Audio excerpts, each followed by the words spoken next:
Gracias de nuevo por estar acá, muchachos. Gracias, Carlos, por acompañarnos en este último día y cierre de cursos. Entonces, igual como ya dijimos, recuerden que tenemos hoy una sesión ajustada. Desafortunadamente no tenemos mucho tiempo para más cosas, pero pues ni modo, así es such is life, ¿no? Así es la vida, ¿no? Entonces, pues gracias, Carlos, te agradecemos muchísimo. Por favor, bienvenido. Sí, gracias. Bueno, antes de empezar, no sé si quedó alguna pregunta de las otras dos sesiones. ¿No? Bueno, entonces, hoy les quería platicar sobre algunas ideas que pues, ya tienen en sí poco más de 10 años. Tienen que ver con información, un poco más con epistemología que con ciencia, pero pues están muy relacionadas a la manera en la que estudiamos los fenómenos. Entonces, pues bueno, voy a hablar sobre qué es información, leyes de la información, cómo podemos aplicar estas ideas a vida y cognición y conclusiones. Entonces, la motivación original de esta fue leyendo, si no mal recuerdo, un libro de Stuart Kauffman de 2004 que se llama Reinventing the Sacred, que pues pone la pregunta que la relación pues, entre materia y energía, pues ya Einstein la estableció, pero la relación entre materia y energía, que podríamos decir el mundo de la física con información, pues está pues no solo ausente, sino que no hay una manera clara en la que se pueda establecer, porque, digamos, información no solo en términos, digamos, de organización, porque pues, al final de cuentas sí hay ciertos símiles entre termodinámica y organización, sino también en la interpretación de esa información. Entonces, para que un agente pueda asignar significado a una pieza de información, pues se requieren propiedades que no están presentes en la materia de la energía, ¿no? Y ahorita vamos a ver a qué me refiero. Entonces, digamos, como no hay una manera clara en cómo expresar significado, intenciones, interpretaciones, ya no digamos mente o conciencia o alma, en términos de materia y energía, bueno, en términos de la física, pues eso pues a Descartes lo llevó a proponer el dualismo, ¿no? Dijo, bueno, pues tenemos el mundo mecánico y pues ese se puede describir con la física, pero la res cogitans pues es otra cosa completamente distinta y no hay manera de relacionarlos. Curiosamente, Descartes consideraba a los animales como máquinas, entonces decían que pues, los animales sí se podían describir de manera completa y pues ponía a los humanos como especiales, ¿no? Como que solo nosotros podemos pensar. Y pues eso ya sabe que no es así, ¿no? No hay mucha diferencia. Y digamos, si queremos explicar qué es la vida en términos de física o qué es la cognición en términos de física, pues también caemos en un dualismo, porque hay propiedades de la vida y de la cognición que pues, no se pueden reducir a las leyes de la física, y no quiere decir que se violen las leyes de la física, quiere decir que no son suficientes. Entonces, algo que podemos hacer para tratar de evitar un dualismo es pues hacer lo opuesto. En lugar de tratar de reducir información y significado y eventualmente vida y cognición a materia y energía, podemos ver materia y energía en términos de información. Y esto nos permite explorar cuáles serían algunas leyes tentativas de la información que nos permitirían describir tanto la física como la biología como la cognición. Entonces, hay que tener muy en cuenta que estamos hablando de modelos. Entonces, obviamente la física, su objeto de estudio son fenómenos físicos, por definición. Entonces, pues es buena para describir este tipo de fenómenos. Si queremos usar los mismos modelos para describir otro tipo de fenómenos, pues a veces sirve y a veces no. Entonces, la información parece ser que es buena para describir fenómenos a todas las escalas. No quiere decir que sea mejor que la física para describir los fenómenos físicos, quiere decir que es un enfoque que puede aplicarse a distintos fenómenos, a distintas escalas, entonces puede utilizarse como, pues digamos, pues un enfoque que podría brincar de disciplina en disciplina, ¿no? Porque, digamos, esto, ahorita estamos hablando de física, pero lo mismo podría aplicar a cualquier disciplina, ¿no? Cada una tiene su propio lenguaje, su manera de describir sus fenómenos, y en algunos casos uno puede agarrar como metáfora esa descripción y aplicarla a otro dominio, y a veces funciona y a veces no funciona, ¿no? Como ejemplo, pues Maturana y Varela propusieron autopoiesis para escribir los sistemas vivos, y luego llegó Luhmann y dijo, pues esta metáfora es útil para escribir sociedades y organizaciones, ¿no? Y pues mucha gente utiliza esa descripción. Maturana no está de acuerdo con ese uso de autopoiesis, pero bueno. Y bueno, hay que tener en cuenta que estas son descripciones, en el sentido de que los fenómenos son independientes de las descripciones que tengamos de ellos. O sea, si a esta mesa, en lugar de llamarle mesa, le llamo table o tafel o algún otro idioma, o como se nos ocurra ponerla ahorita, pues no afecta a la mesa, ¿no? Sigue siendo lo mismo físicamente. Y lo mismo aplica para cualquier fenómeno que estemos estudiando. Si decidimos cambiar la perspectiva desde la cual la describimos, pues eso no afecta al fenómeno, solo a nuestra descripción. Entonces, esto en filosofía de la ciencia se conoce como epistemología, que estudia pues, en sí el conocimiento, pero pues también cómo describimos pues, los objetos y los fenómenos a nuestro alrededor. En contraste con la ontología, que dice que trata de estudiar las cosas como son, ¿no? Independientemente de un observador. Entonces, necesariamente la epistemología es subjetiva y la ontología trata de ser objetiva. Desafortunadamente, pues la ontología, a final de cuentas, también es epistemología, porque en el momento en el que le ponemos una etiqueta a cualquier cosa, pues ya es epistemología, porque nosotros como observadores, como sujetos, estamos decidiendo qué etiqueta usar y ya estamos usando una representación del fenómeno, ¿no? Entonces no tenemos un acceso directo a las cosas en sí, a la ontología. Entonces, a final de cuentas, digamos, la mayoría de los filósofos de la ciencia no están de acuerdo con esto, pero personalmente yo veo a la ontología como una parte de la epistemología. Pero bueno, independientemente,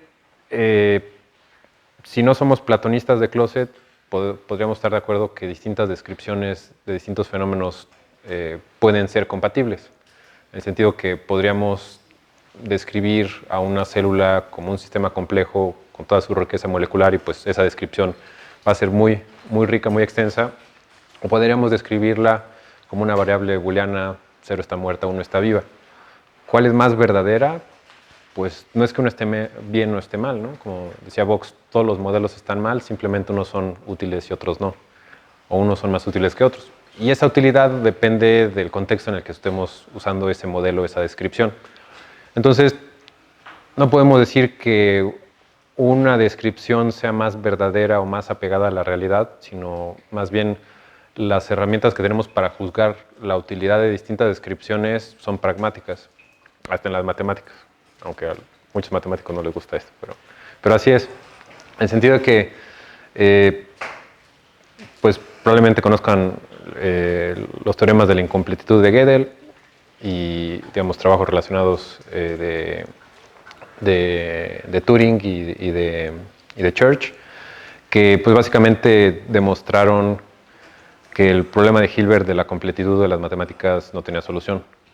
Esto quiere decir que demostró que las matemáticas, y de hecho cualquier sistema formal que tiene cierta riqueza, puede tener declaraciones o enunciados que no se pueden demostrar bajo ese sistema.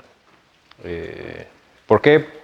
Digamos, hay muchos argumentos, pero a grandes rasgos lo que muestra es que, a final de cuentas, tienes axiomas en cualquier sistema formal y pues esos axiomas no los puedes probar con los teoremas que, digamos, dependen de esos axiomas, ¿no? Entonces, ¿cómo podemos decidir entre distintos axiomas? Que, por ejemplo, en geometría, pues dependiendo de los axiomas que tengamos, podemos tener geometría euclidiana, o elíptica, o hiperbólica, y demás. ¿Qué geometría es mejor o más verdadera o más real, pues simplemente depende del uso que hagamos de esa geometría, ¿no? Lo mismo aplica para los modelos físicos. A final de cuentas, las leyes de Newton es un modelo, la relatividad es otro modelo, en el sentido que son descripciones de los fenómenos. ¿Cuál es más verdadera que otra? Pues depende de los fenómenos que estemos estudiando, ¿no? A escalas muy grandes, pues, relatividad es más apropiada, a escalas intermedias las leyes de Newton son apropiadas y son más sencillas que relatividad y demás, ¿no? Entonces, si aceptamos esa perspectiva, pues entonces podemos decir, pues sí, no hay problema, no es que las leyes de Newton sean verdaderas o falsas, estén bien o mal, sino que son útiles a ciertas escalas, a otras escalas no son útiles.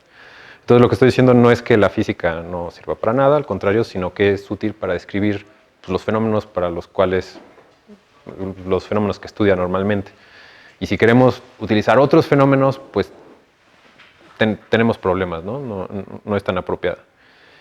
Y entonces la pregunta de esto es, bueno, ¿qué pasa si tomamos una perspectiva distinta basada en información y empezamos a describir todos los fenómenos que podemos observar, ¿no? Y ahorita vamos a ver por qué información y no otras cosas.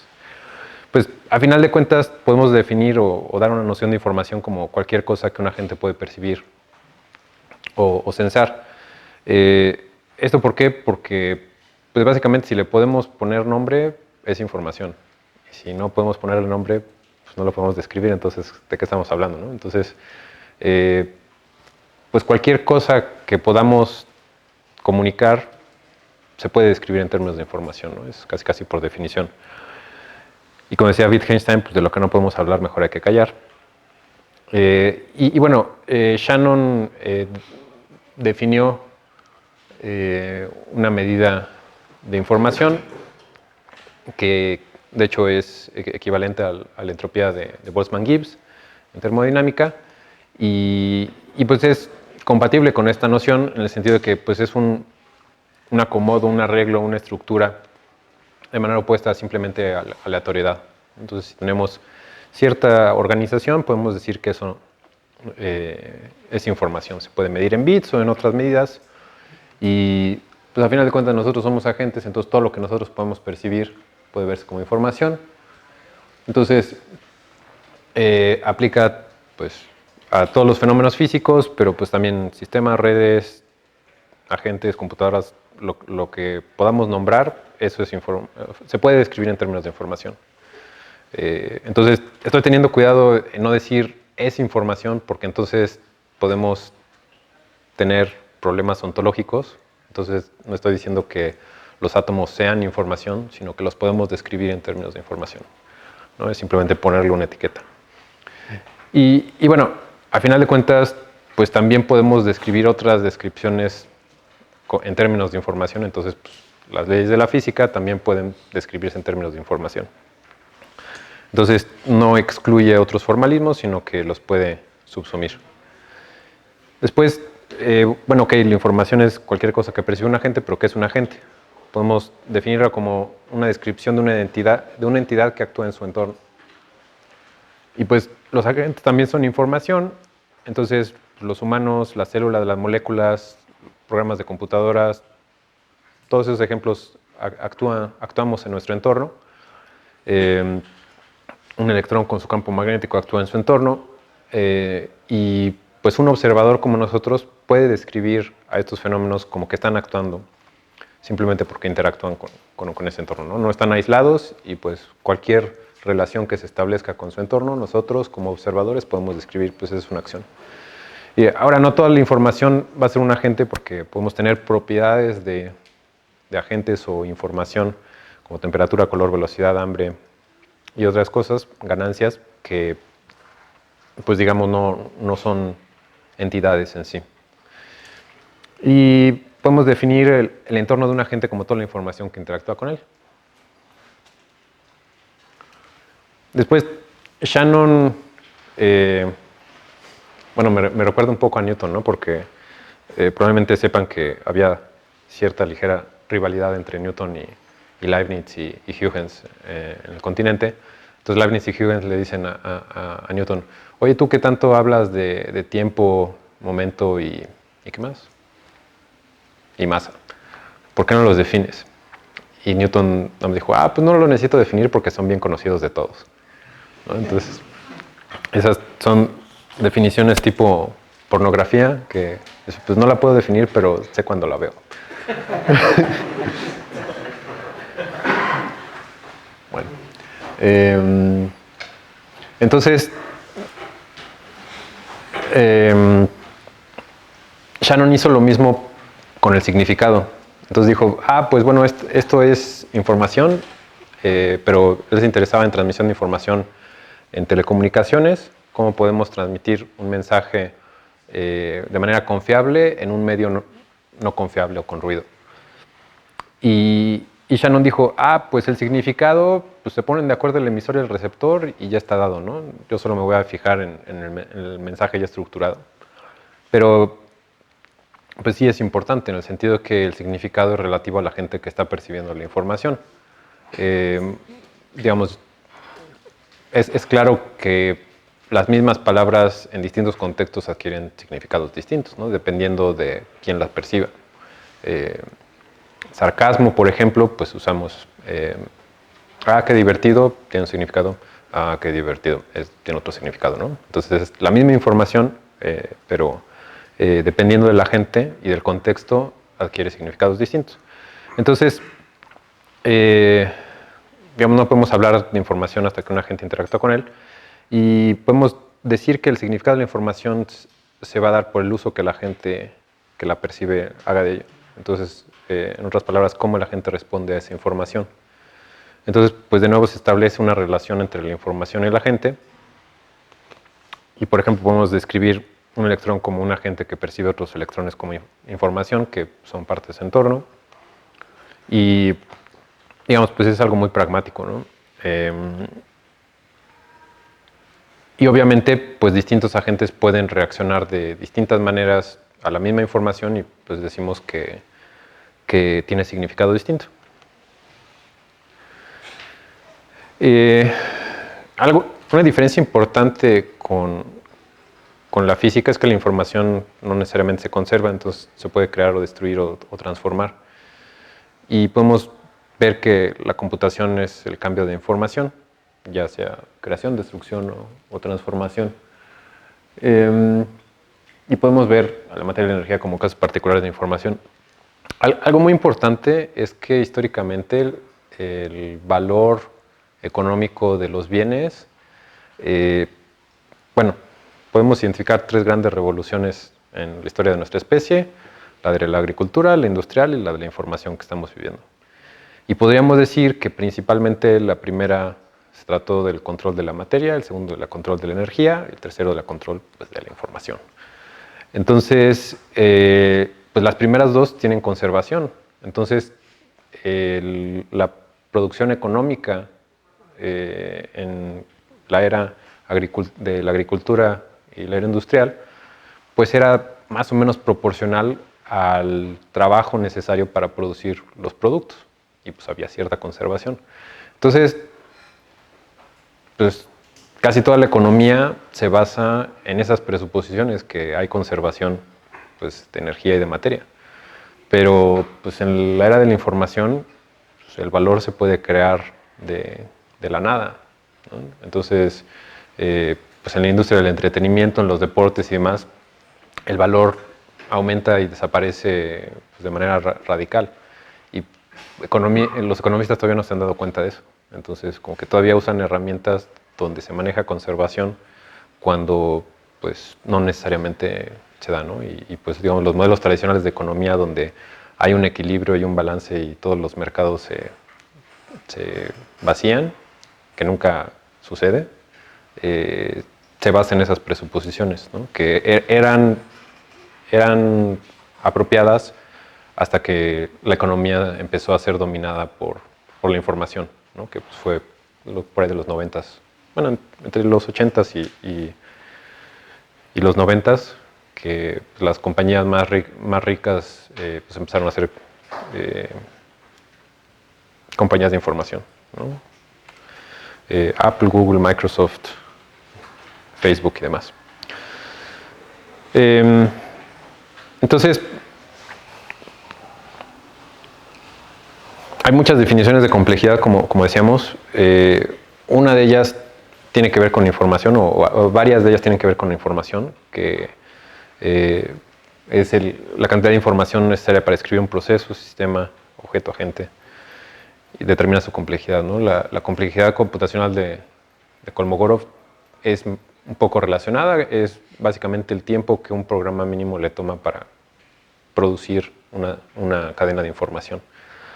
El problema es que, digamos, no se puede calcular de manera finita, entonces solo hay aproximaciones y demás.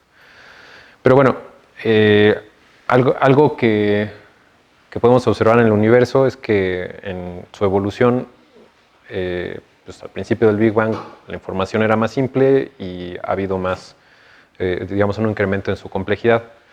Entonces, pues algunos autores llaman esto la flecha de la complejidad, en el sentido que pues antes no había tanta complejidad y ahorita hay más complejidad, y en algunos casos parecería que el incremento en complejidad es exponencial.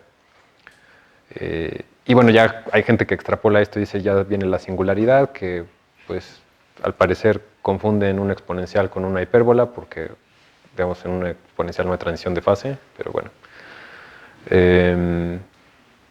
Y al final de cuentas las tendencias tienden a cambiar, entonces que haya un incremento exponencial no quiere decir que no se va a saturar en algún momento. Pero bueno, esta flecha de la complejidad, independientemente de la forma que tenga, nos puede guiar para explorar las leyes generales de la información, que pues digamos es hechos evidentes que podemos observar. Entonces, estas leyes tentativas de la información deberían de ser aplicables a todo lo que percibimos. El problema de los formalismos que aplican a muchas cosas es que muchas veces son demasiado generales. Podríamos verlos que sería un enfoque relacionado al darwinismo universal, que bueno, Darwin, la teoría de la evolución por selección natural, la propuso para describir a los seres vivos, pero pues muchos autores la han extendido más allá de los seres vivos, ¿no? Se ha aplicado pues tanto a la física como a la tecnología, a las sociedades, Dawkins famosamente a la cultura, de hecho la palabra meme, ¿saben de dónde viene? Bueno, viene de Richard Dawkins. Entonces, en su libro El gen egoísta, pues, digamos, una buena parte del libro trata de convencernos de que la unidad de la selección, que es el gen, pues es egoísta y pues, un poco de manera reduccionista. Pero luego hacia el final dice, bueno, pero la cultura ya humana empieza a tener una nueva unidad de selección de evolución, y estos son los memes, que pues sería como una unidad cultural o una unidad de información, y pues tiene mecanismos similares a los de la evolución biológica, ¿no? A otro nivel. Bueno, hay muchos ejemplos, entonces, pues, digamos, esto no es nuevo en decir, pues, hay principios similares que aplican a distintas escalas, no solo a la biología, y pues tienen que ver con la evolución. Entonces, el objetivo es tratar de describir y entender la evolución y la complejidad a distintas escalas, y pues podemos generalizar con estas ideas distintos principios darwinianos, cibernéticos, termodinámicos y de complejidad.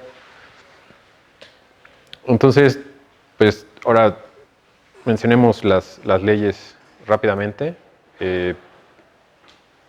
Podemos decir que la información potencialmente se va a transformar mientras distintos agentes interactúan con ella y la perciben. En otras palabras, hay computación. Esto pues, sería una generalización de variación aleatoria como la propuso Darwin, y simplemente quiere decir hay cambio en el universo, ¿no? No hay cosas estáticas, nada es para siempre, entonces pues ese cambio está ahí. Y a través de la evolución, a través del tiempo, esta transformación de la información, este cambio en la información, pues nos da cierta variedad o diversidad que puede usar, que agentes pueden usar para propósitos nuevos que no estaban antes. ¿no? Entonces, un ejemplo son los errores de copiado de la polimerasa de RNA, que pues hay un error de copiado, entonces tienes una nueva secuencia que no tenías antes y puede o no tener nueva funcionalidad. Y bueno, hay distintos tipos de transformación de información. Una es simplemente información que cambia a sí mismo. Podríamos decir que este cambio es objetivo interno. Puede ser estático en el sentido que no es que la información cambie, sino que el agente que percibe esa información tiene un cambio y entonces el significado de esa información para ese agente es el que cambia. Entonces podríamos decir que sería subjetivo interno. Otro tipo sería el activo, entonces un agente manipula esa información para cambiarla, entonces podríamos ver que es objetivo externo, y estigmérgico, que viene de la comunicación entre los insectos a través de su entorno, sería en el cual un agente hace un cambio activo de información y este cambia la percepción de esa información en otro agente, entonces podría ser subjetivo externo o intrasubjetivo. Después, la ley de la propagación de la información nos dice que la información se propaga tan rápido como puede. ¿Esto qué quiere decir? Que pues diferentes tipos de información tienen diferentes habilidades de propagarse. Y pues de nuevo, extendiendo principios de selección natural, una vez que tenemos variación de información, pues la información más apta va a prevalecer y por lo tanto se va a propagar. ¿Y qué quiere decir apta? Pues precisamente que se puede propagar, ¿no? Entonces, no tenemos que decir cómo una información va a ser más apta que otra, solo tenemos que asumir que si tenemos variedad de información, una va a ser mejor que otra.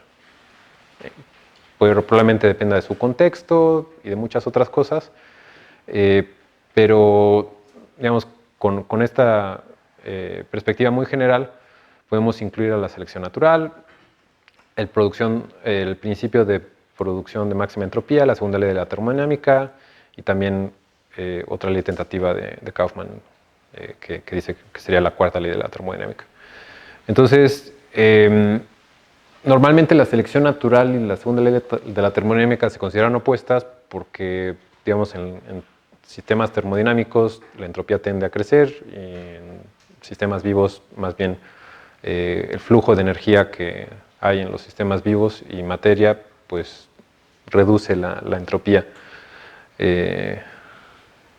Pero si lo vemos en términos de propagación de información, pues a cierta escala la información, digamos, para un sistema termodinámico, pues la información más apta es de entropía máxima y para otro tipo de sistemas, pues no sé, un cristal, la información más apta no es de entropía máxima y para un sistema vivo pues es de entropía media. Entonces, pues bueno, en la segunda ley de la termodinámica podemos decir que las moléculas transmiten información y esa información, digamos, la información más apta es el estado de equilibrio, que pues depende también de las condiciones locales, ¿no? En el sentido de que el equilibrio pues, va a depender de la temperatura inicial de las distintas moléculas. En la vida, pues se propaga la información genética, pues, la que es más apta por todos los mecanismos de selección que hay. Entonces, pues, la transformación de la información, como veíamos en la polimerasa de ácido ribonucleico, puede llevar a propagaciones más aptas. Y en cultura, pues la información más apta se propaga entre individuos. Es muy interesante que, pues, tanto en cultura como en la vida, como en otros contextos, la información más apta no necesariamente es la más útil o la más verídica, o, digamos, hay criterios muy distintos a qué información es más apta para propagarse, ¿no? Y lo vemos con los memes. No necesariamente es lo más útil, en fin. De hecho, hay todo un estudio, bueno, pues en mercadotecnia de eso vive, ¿no? Que trata de ver qué es lo que hace que, por ejemplo, bueno, que una pieza de información se vuelva viral, ya sea un tweet o un video, o, una imagen, un meme, lo que sea, ¿no? Rumores, porque, digamos, sí, como decíamos, no necesitan ser verdaderos esa información. Podemos clasificar también distintos tipos de propagación de información. La autónoma podríamos decir que la información se propaga por sí misma. De manera estricta esto no es posible porque por lo menos algo de la información está determinada por su entorno. Eso quiere decir que pues, no hay información aislada. Y no hay aislada porque por definición tiene que haber un agente que la perciba. Y si no hay un agente que la perciba, pues ¿cómo podemos decir que está ahí? ¿No? Que, pues, podemos verlo como un... ¿cómo se dice riddle en español? Acertijo zen, ¿no? El árbol en el bosque que cae y no hay nadie que lo escuche, realmente hizo algún ruido. En fin, pero en este contexto, si hay más información que se produce a sí misma de lo que su entorno la produce, entonces podemos decir que es propagación autónoma, ¿no?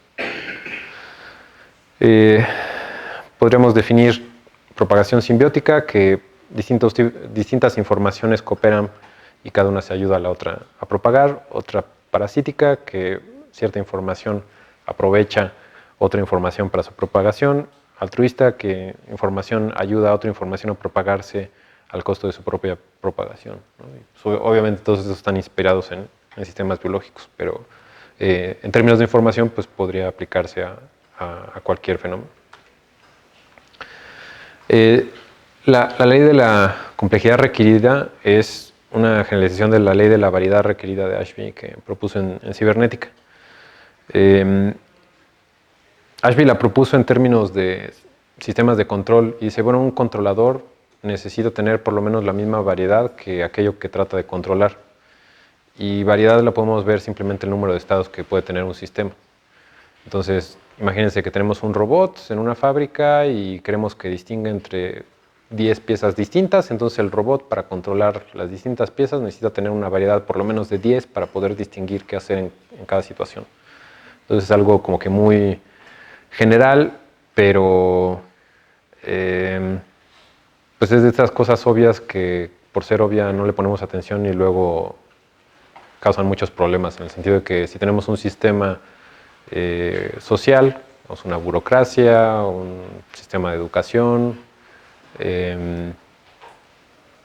y pues tenemos una jerarquía estricta, pues básicamente la variedad del que está hasta arriba determina la variedad de todo el sistema. Entonces pues es un cuello de botella y como normalmente los problemas que las organizaciones grandes tienen una variedad bastante alta, digamos, pueden estar en muchas situaciones distintas, pues las decisiones que se toman o los controladores de esos sistemas tienen una variedad menor y pues siempre frecuentemente van a encontrarse en situaciones en las cuales no saben qué hacer, ¿no? Porque, digamos, la variedad, el número de estados posibles o el número de situaciones posibles, el número de problemas que se pueden encontrar, pues es mayor a los que pueden enfrentar los controladores.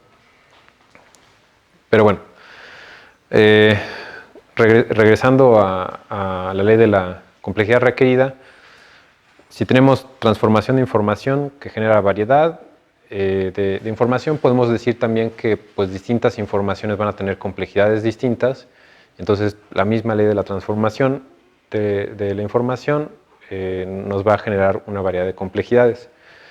Y para que se propague la información más compleja, pues va a requerir de agentes más complejos que la perciban, que actúen sobre ellos y que ayuden a propagarla. Y digamos, podemos decir que esta complejidad requerida nos dice que un agente no puede percibir y por lo tanto contener información que es más compleja que sí mismo. Entonces, pues es un poco otra tautología, ¿no? Pues por definición, un agente no puede contener más información que sí mismo, ¿no? Y bueno, esto nos ayuda a explicar la flecha de la complejidad en la evolución simplemente como una deriva, en el sentido de que no se necesita como que una tendencia natural hacia una complejidad mayor, simplemente al tener variedad de complejidades, pues va a haber informaciones más aptas para propagarse, pero de esas informaciones unas van a ser más complejas y al ser más complejas pues van a demandar que los agentes también vayan incrementando su complejidad. Entonces, pues simplemente por deriva esto quiere decir que pues, a veces se incrementa la complejidad, a veces se disminuye la complejidad, pero si iniciamos con complejidad baja, pues no hay nada que limite tener complejidades más altas, y ahorita vamos a ver que tiene ciertas ventajas tener complejidades mayores, y pues eso puede ser una ventaja para que evolucionen agentes e información con complejidad mayor, y eso puede explicar por qué se ha incrementado.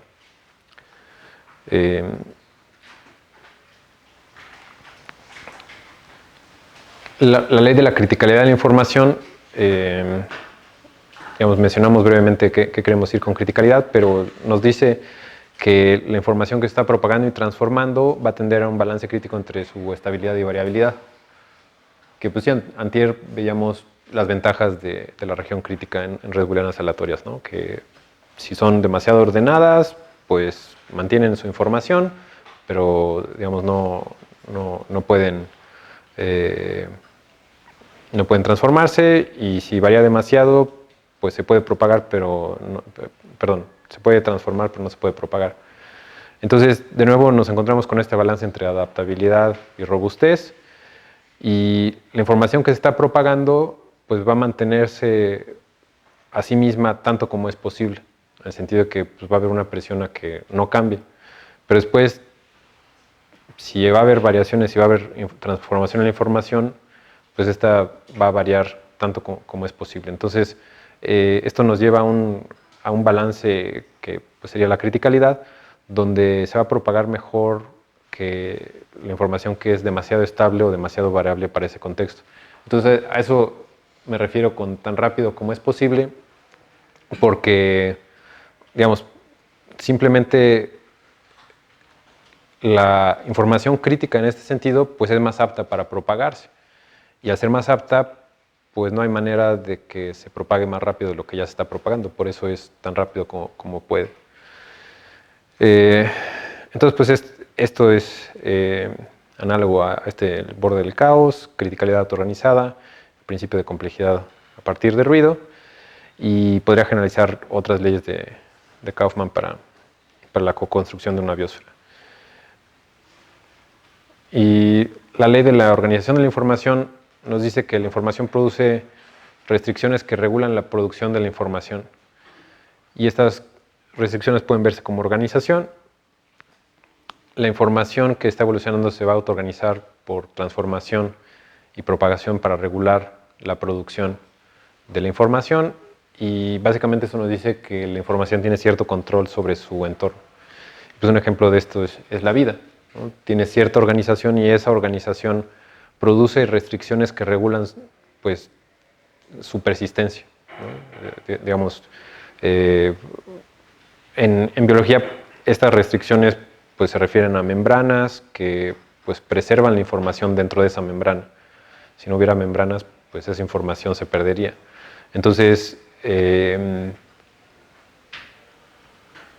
esas restricciones que regulan la producción de la información obviamente le van a dar una ventaja a la información contenida dentro de esas restricciones.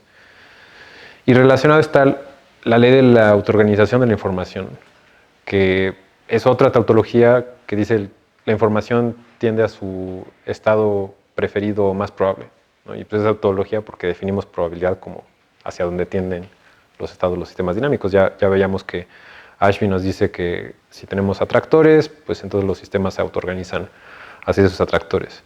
Y esto está relacionado con la propagación de la información en el sentido de que los estados preferidos o más probables son los que se van a propagar.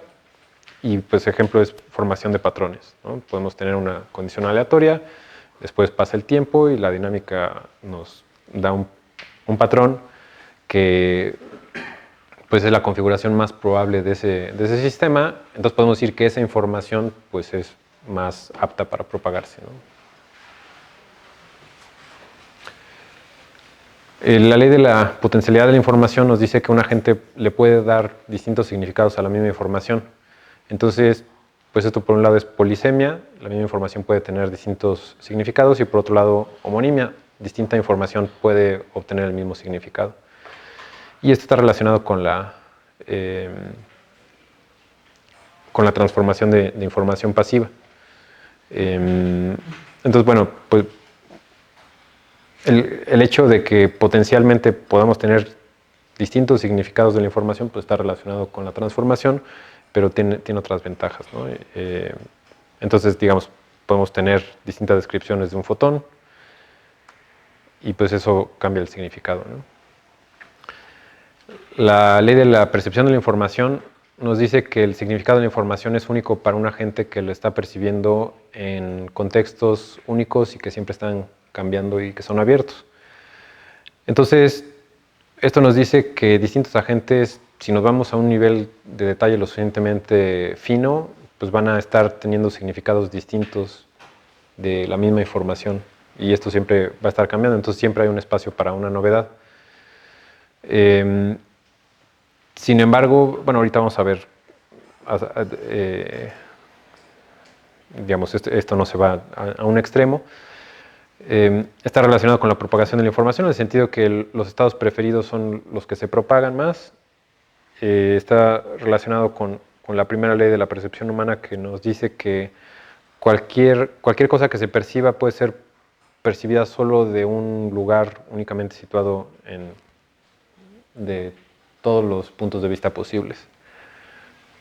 Entonces, por ejemplo, los linfocitos T, que pues, digo, son glóbulos blancos del sistema inmune, tienen una variedad de receptores. Podríamos decir que tienen percepciones únicas porque distintos linfocitos son producidos precisamente con una variedad para que distintos linfocitos perciban distintos patógenos de manera diferente. Y ya luego los que detectan ciertos patógenos que no se habían detectado, esos se empiezan a reproducir. Pero digamos, siempre hay espacio para novedad. Podemos ver que va a haber distintas escalas de la información, de la percepción de la información. Entonces, dependiendo de la escala a la que percibamos un fenómeno o que percibamos información, pues vamos a tener distintas perspectivas. Si nos fijamos mucho en los detalles, pues la cantidad de información requerida para describir lo que observamos va a aumentar, de hecho va tendiendo a infinito. ¿Por qué? Porque como está cambiando todo, pues necesito describir todos esos cambios, ¿no? Una definición de información de Bateson es: información es una diferencia que hace una diferencia. Y pues, ¿cuándo hace una diferencia? Pues, depende del contexto, pero si nos vamos a una granularidad muy fina, pues constantemente hay diferencias. Entonces, si queremos hacer una descripción mía a nivel atómico, pues ya cambié, ya cambié, ya cambié, ya cambié, y voy a ser una persona distinta cada vez que me observe. Pues de manera pragmática necesitamos hacer abstracciones, y por motivos legales y sociales me considero la misma persona que nací hace 41 años, aunque pues, mi materia y energía y organización han cambiado drásticamente. Digamos, los componentes que tengo, pues ya casi todos son distintos. Digamos, hay ciertas estructuras que se mantienen, pero, digamos, de manera objetiva, pues una persona hoy es una persona distinta a la que era ayer, o a la de hace 10 años, o dentro de 10 años. Pero entonces podemos ver que es una abstracción decir, pues, Pedro es la misma persona durante toda su vida. Y de manera similar podemos hacer abstracciones, digamos, eso sería digamos, en el tiempo así, pero pues también podemos hacer abstracciones así. Entonces podemos decir, pues todos los físicos, pues es otra abstracción. No quiere decir que no haya diferencia, quiere decir que ponemos a todos en una misma categoría. Y después podemos hacer más general, pues no sé, todos los humanos, todos los seres vivos. Y mientras vamos haciendo más abstracciones, la información necesaria para describir esas categorías se va reduciendo. Entonces, cuando nuestra escala de descripción tiende a infinito, la información tiende a cero. ¿Por qué? Porque cuando nos vamos a una escala infinita, pues ya todo está descrito ahí, ya todo está contenido, ya no hay diferencias. Entonces ya no necesitamos información para distinguir pues, lo que es de lo que no es, porque ya todo está ahí. Entonces, digamos, sin embargo, pues esos dos extremos no son pragmáticos, ¿no? Digo, filosóficamente podríamos decir que esa escala infinita tiene que ver con la iluminación budista, pero no vamos a entrar en esa dirección. Siguiendo la ley de la criticalidad de la información, los agentes van a tender a un balance de escalas donde vamos a tratar de usar la menor información posible para predecir lo más posible. Entonces, por eso tenemos distintas descripciones a distintas escalas dependiendo del contexto en el que nos encontremos. Entonces, a veces, pues sí nos conviene categorizar a toda nuestra especie en un solo concepto, pues porque es más económico, no necesitamos, digamos, si decimos humanos y tenemos que nombrar a todos los humanos que han vivido, pues nunca vamos a acabar, ¿no? Entonces, pues así funciona el lenguaje, ¿no?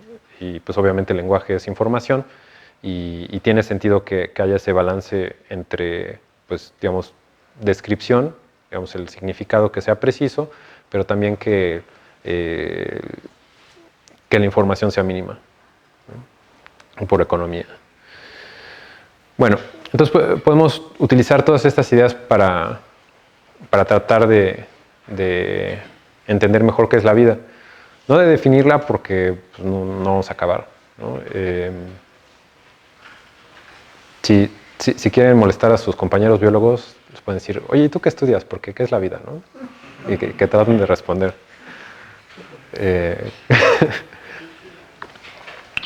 ¿Cómo puedes estudiar algo que no se ha definido bien? Bueno, a ver si no le sacan la de Leibniz, ¿no? Y bueno, ¿y qué es momento? ¿Y qué es, ¿y qué es masa? Y ustedes pueden decir, bueno, no hay que definirlos porque son bien conocidos de todos. Digo, podríamos decir lo mismo de la vida, pero ha habido muchos intentos de tratar de definir, principalmente para tratar de entender cómo fue la evolución en nuestro planeta, bueno, asumiendo que la vida originó en nuestro planeta y no llegó de otro planeta. No en naves espaciales, sino en meteoritos, no creen que ahorita vamos a traer a nuestro invitado especial, Jaime Maussan, para que nos platique. Pero bueno, los astrobiólogos están interesados, bueno, las personas interesadas en el origen de la vida, pues están interesados en cómo los sistemas protobiológicos pudieron evolucionar para desarrollar sistemas biológicos. Y los astrobiólogos les interesa también poder definir la vida para poder detectar vida en otros planetas. Entonces, yo en la maestría que hice en Sussex, llevamos una materia de vida artificial en la primera clase. Nuestro profesor Iman Harvey nos decía, bueno, supongan que llegan a Marte y ven una cosa gelatinosa verde, ¿cómo saben si está viva? ¿No? Digamos, mucha vida no se mueve, ¿no? Y pues había, así como que uno por uno tenía que responder cuál iba a ser su prueba de si estaba viva o no. Y la mayoría decía, pues lo pico con un palo, ¿no? Si reacciona, pues quiere decir que está vivo. Y bueno, había otros más sofisticados, ¿no? Pues vamos a analizar su composición química, vamos a ver si tiene metabolismo, vamos a ver si se reproduce, bueno, o otros criterios. Y luego dice, bueno, ok, ¿y qué pasaría si lo levantan y ven atrás que dice hecho en China? O sea, ya que determinaron que estaba vivo, ¿no? Con cualquier... ¿cambiaría su juicio? Y bueno, eso es porque era la materia de vida artificial. Pero, digamos, los astrobiólogos pues les interesa poder medir si hay vida en otros planetas y pues ahorita es muy difícil porque otros planetas están muy lejos. Entonces, lo que se puede percibir es su composición atmosférica y ya. Pero hay experimentos que han mostrado que podría haber planetas con la misma composición atmosférica que nuestro planeta, pero sin ningún proceso biológico. Entonces, Pues, y como solo tenemos un ejemplo de vida, la que hay en este planeta, pues tenemos que especular cómo podrían ser la vida en otros planetas, ¿no? Que si está basada en carbono, si no está basada en carbono y demás. Pero bueno, conceptos como autopoiesis, autonomía, individualidad se han usado para tratar de distinguir lo vivo de lo no vivo, pero pues a final de cuentas, si queremos tener una definición cortada de qué es la vida y qué no es la vida, así como que, bueno, pues un sistema autocatalítico no está vivo y de repente ya tenemos vida, ¿no? Es muy complicado, ¿no? Vemos que más bien tenemos que hablar de niveles de vida. También porque muchos sistemas que consideramos vivos, pues a veces no es tan fácil considerarlos vivos, ¿no? El problema clásico de las definiciones que les dicen tipo lista de supermercado, que son los que nos enseñan en la secundaria, ¿no? Pues un ser vivo es aquel que nace, crece, se reproduce, tiene metabolismo y demás, ¿no? Entonces, pues no sé, una mula no se reproduce, ya no está viva. Entonces, no, pues sí, ¿está medio viva? No, sí está viva. Entonces, bueno, si tiene solo algunas, ¿cuáles son las indispensables, cuáles no? Y luego podemos decir, no, pues tiene que haber metabolismo. Y luego, pues hay organismos que entran en criptobiosis. Entonces, digo, podríamos preguntar si una semilla está viva o no, y puede estar, una espora de anthrax está viva o no. Pues están como que en estado potencial. Pero, por ejemplo, hay ranas en el Ártico que en invierno se congelan. Entonces, bueno, tienen anticongelante en la sangre para que los cristales, para que no se formen cristales y se rompan sus células. Pero pues se congelan. Entonces, si tú vas en invierno, sacas una rana congelada, ¿está viva o no está viva? Pues por eso se dice que está en criptobiosis, ¿no? Los tardígrados creo que también pueden entrar en criptobiosis. Entonces podríamos decir, bueno, potencialmente va a regresar a la vida en algún momento, ¿no? Pero ¿cómo saberlo, no? O sea, ¿cómo distingues una rana congelada que en la primavera va a estar viva a otra que, pues no sé, alguien la envenenó y luego se congeló? Bueno, ya estaba muerta, se congeló, y pues tú ves las dos y no sería fácil ver la diferencia, ¿no? En fin, podemos definir que una razón de vida como la información que se produce a sí misma sobre la información que produce su entorno. Entonces, esto básicamente nos dice que mientras más información produzca un sistema de sí mismo, pues va a ser más autónomo, y podríamos decir que esa razón de vida pues nos dice algo sobre la autonomía de la información. En otras palabras, que produce más de sus propias restricciones o de su organización para regularse a sí mismo. Y podemos decir que la evolución va a tender a información que tenga razones de vida mayores, simplemente porque la información que cumpla con esta condición pues va a propagarse más. Y pues, digamos, aplica no solo simplemente a la vida, porque en el sentido que las especies más exitosas en distintas escalas, digamos, los insectos sociales, nosotros, ¿qué otros? Bueno, podemos transformar nuestro entorno.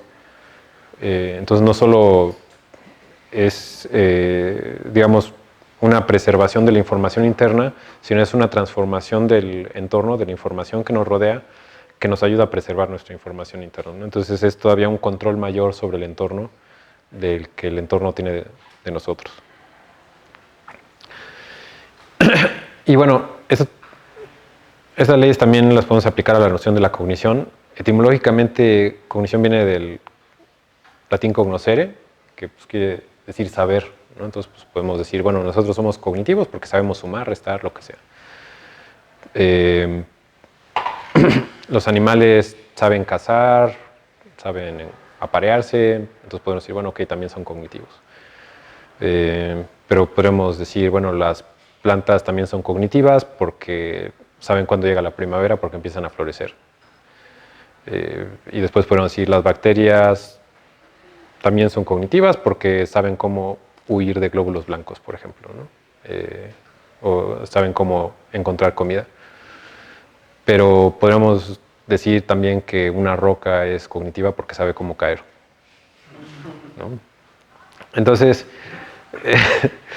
digamos, esa descripción ya no es muy útil, pero podemos decir que todos los agentes son cognitivos porque saben cómo actuar en su entorno. Y aquí de nuevo no habría una frontera entre pues, estos agentes son cognitivos y estos no son cognitivos, pero podemos hablar de distintos tipos de cognición. Y en la evolución podemos ver que por todas las leyes que ya mencionamos, pues va a haber un incremento en la complejidad de la cognición, que a su vez va a llevar a un incremento en la complejidad de la información. Y bueno, hay muchas cosas que se pueden hacer, distintos tipos de simulaciones, aplicar esto a termodinámica de manera más formal, tratar de calcular de manera precisa cuál es esta criticalidad de propagación de la información. Entonces, digamos, uno podría pensar un mundo de información muy abstracto donde hay información que está propagándose, información que está transformándose, y tratar de calcular cuál es ese óptimo crítico donde la información se propaga tan rápido como puede. Se podría aplicar a la economía, a teoría de juegos, a ética en filosofía de la ciencia, a budismo, que bueno, nos dicen que la información que sería un objeto, la gente que lo percibe, que sería el sujeto, y la acción del significado son parte de la misma totalidad y no se pueden separar. Entonces, pues eso también está relacionado con budismo. De hecho, hace poco, bueno, es que yo soy dropout de filosofía abierta, aquí de la facultad, entonces yo estudié ingeniería en computación, pero también estudié unos semestres de filosofía.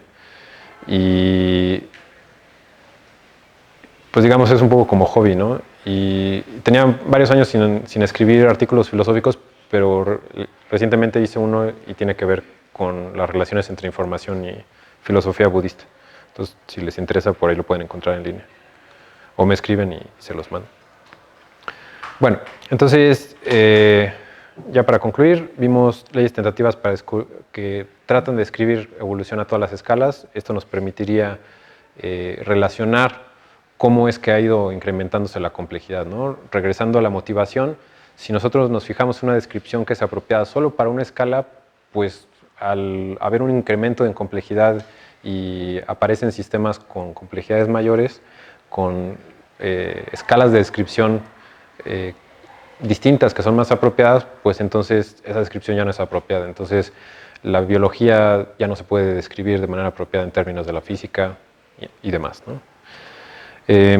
Entonces, todo esto es epistemología, no es ontología, no quiere decir que las cosas sean información, quiere decir que para ciertos propósitos puede ser útil describirlas como información. Von Baer dice que podría ser un lenguaje común entre disciplinas y pues bueno, pueden leer más al respecto en el artículo que acompaña esto. No sé, ¿hay tiempo para preguntas? Sí.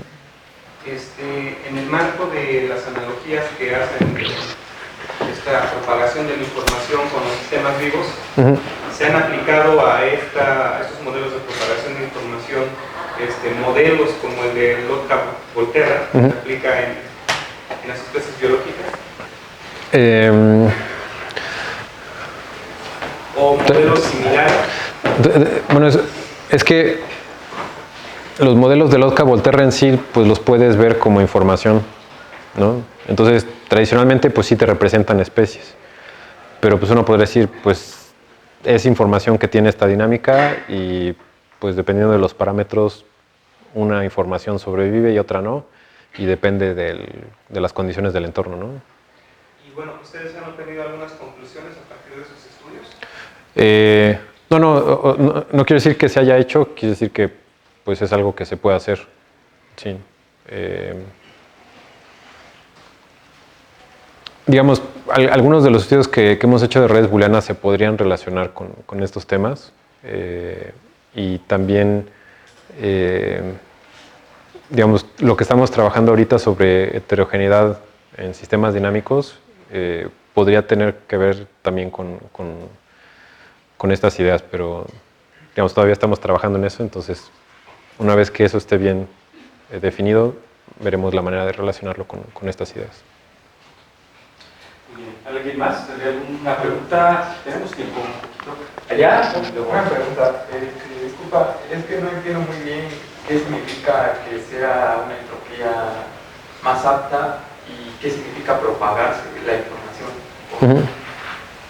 Pues propagarse es que tienes una información, supongamos 010, y después tienes varias copias de esa información 010, 010, 010.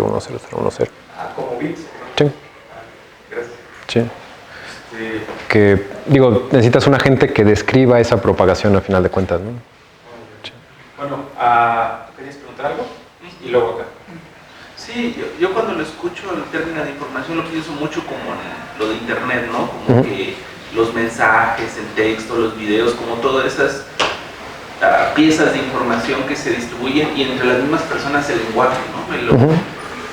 Lo transmito, aunque entiendo que lo que quieres como generalizarlo a cualquier tipo de, no solamente a elementos como son lingüísticos, sí, o como puede ser una foto, sino también a los objetos, a las personas mismas, a los que interactúan, ¿no? También se vuelven información mismo y en general todo es una pieza de información, ¿no? No solamente el mensaje, sí, sino también digo, el mensajero.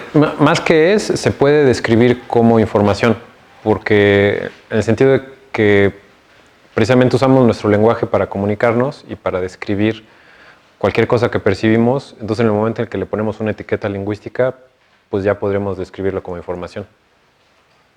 Pero sí, es la idea, que no esté restringido a lo que normalmente llamamos información, sino pues a todo. Muy bien, tenemos una pregunta más. Hace un rato estabas mencionando que teníamos 3 revoluciones: agricultura, Agricultura industrial e información. E información. Y en particular en las 2 primeras, de alguna manera podemos valorar la información que tenemos porque está fundamentada con algo que tú y yo conocemos. Sin embargo, a la información, ¿cómo le vas a dar un valor? Particularmente, por ejemplo, hace un rato mencionabas en economía. Tú sabes que un billete está sustentado porque está hecho de metal, porque tiene papel.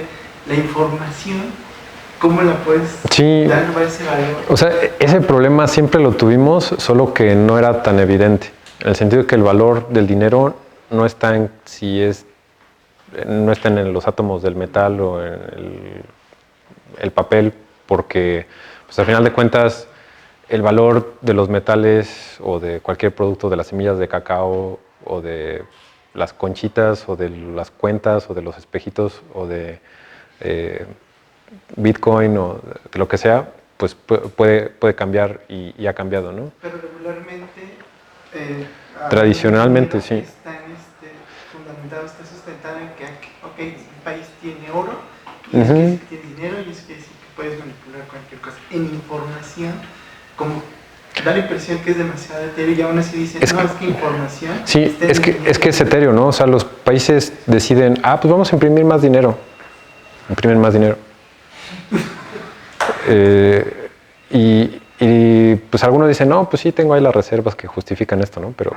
Sí, como que siempre hay un sustento. O sea, tiene desventajas imprimir demasiado dinero, ¿no? Porque pues entonces se devalúa. Entonces, por eso regulan la cantidad de dinero. Pero cuando quieren, imprimen más. Sí, o sea, lo que quiero decir es que eso también es información. O sea, el dinero tradicional también es información, solo que sí tenemos esta idea de que pues hay una relación directa entre el trabajo y el valor. Pero pues simplemente si hablamos de equidad de género, ¿no? ¿Por qué los hombres ganan más que las mujeres y trabajan pues hasta a veces más las mujeres que los hombres, ¿no? Pues es información. Ok, Octavio. Sí, a mí me causa, digamos, interés la parte ontológica y después la parte epistemológica. digamos, siento yo que la parte ontológica sí es un primer nivel, ¿no? Para después pasar a la parte epistemológica, que de alguna forma es cómo nos vamos a acercar a ese conocimiento, cómo se construye ese conocimiento y qué tanto podemos conocer de ese ser ontológico, pues, ¿no? Entonces, pienso yo que sí son dos niveles diferentes, que es primero, desde mi punto de vista, el ontológico es muy importante, y la pregunta es, ¿podemos concebir entonces la información desde esta parte ontológica como aquello que se transmite, ¿no? Y que además se puede cuantificar, ¿no? Entonces, si concebimos ontológicamente la información desde ese punto de vista, el siguiente paso, que es el epistemológico, es lo podemos cuantificar, podemos analizar desde este lugar, pero siempre pensando desde el principio, ontológicamente, cuál es la característica del ser, que es la información, y que de alguna forma, además de tener ciertas características, podemos acceder a ella de diferente manera, siempre desde el principio hay que concebirlo precisamente cuáles sus características ontológicas. Sí, sí, bueno, en la filosofía occidental pues ha habido debates, digamos, tal vez el más famoso entre empiricistas y racionalistas, que podrían verse como que pues, los empiricistas le daban un valor mayor a la epistemología, los racionalistas más a la ontología, digo, simplificando mucho, pero pues digamos, regresando a esta idea de filosofía budista, pues dicen, pues básicamente tú no puedes hablar del objeto sin sujeto y no puedes hablar del sujeto sin objeto y ni sin la acción de el sujeto percibiendo al objeto. Y con eso pues ya se liberan del dilema porque dicen pues, simplemente no puedes hablar de estos tres de manera separada. Entonces, digo, estoy de acuerdo que conviene tratar de identificar las relaciones, pero digamos, al final de cuentas, pues, la ontología requiere de un observador, pero pues obviamente el observador requiere de que pues, exista él mismo, ¿no? No puede existir en la nada. Entonces se asume una existencia ontológica, pero esa existencia ontológica solo se puede acceder a través de la observación. Entonces es por eso que no se pueden separar. Pero pues sí, digamos, no quiere decir que no se, digamos, en la descripción de esta relación no podamos entender mejor pues cómo es que conocemos. Sí. Ok. ¿Alguien más? ¿No? Bueno, pues le damos muchísimas gracias. Muchas gracias.